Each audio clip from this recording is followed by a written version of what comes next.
Well, we're here this afternoon with Officer Dak Pearson, and Officer Pearson is actually one of the officers that patrol the lake. If you're out here, you might see Officer Pearson. How are you today? I'm doing great. Hey man, thanks for visiting with us. And I've got lots of questions for you. This is something that a lot of people might not know about when they come out to the lake, but you have actual police officers that are out here that patrol.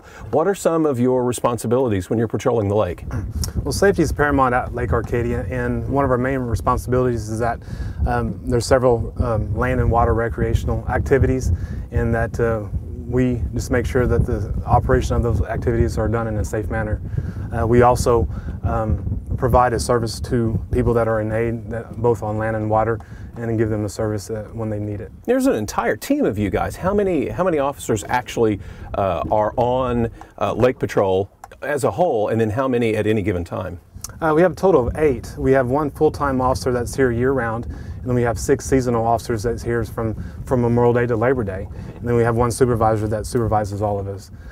We do have 3 of the holidays throughout the summer that we generally increase manpower because it just typically gets more busier on them weekends. Now, I can only imagine that there's got to be a lot of difference between patrolling in the city as patrolling on the lake. You've got to have some specialized equipment. Talk about your equipment just a little bit. Yes, we have a fleet of 4-wheel drive vehicles. That's our primary mode of transportation that we we do checks on the shoreline.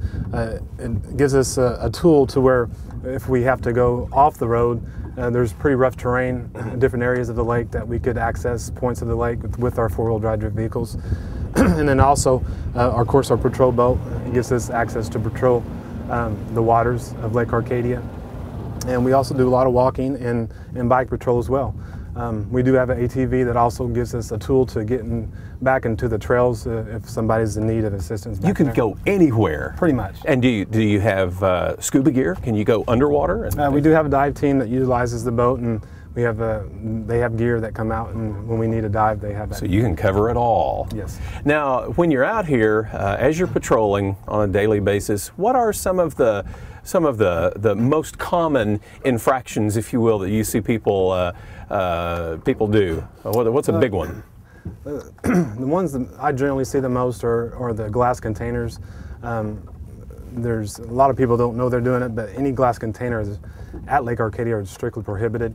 There's a reason for that. It's because a lot of times it gets thrown on the ground and that glass is break and can cause injuries to other people that may be walking barefooted. The other one is any children that are under the age of 13 that swim in our lake has to have a Coast Guard approved life jacket and be supervised. So it's 13, 13 and under. Under 13. Under 13. If you're 13, okay. You're good. If you're 12 and under, you have to have a life jacket. Okay, now there's a beach just right over here. Now, even if they're just standing in the water at the beach, does that include that as well? Yes, anytime they're in the water, they need to have a life jacket on. Okay, so 12 and under has to have a life vest. Yes. Okay. Tell me a little bit more about how people can stay safe as a whole when they come out to the lake, because there's a couple of pointers for us. If you're a first-time visitor at Lake Arcadia, it'd be generally a good idea to visit our website. On our website, we have the list of all the rules and regulations of Lake Arcadia, and you get familiarize yourself with that. Be cognizant of all the signs and buoy markers, and kind of adhere to them what they're telling you to do. And then also take necessary precautions when we alert our outdoor warning devices for any type of severe weather or high winds at Lake Arcadia as well. Now, this sounds really basic, but someone told me one time that it's really important to always know where you are when you're at the lake. Explain that a little bit, because that sounds pretty basic to me.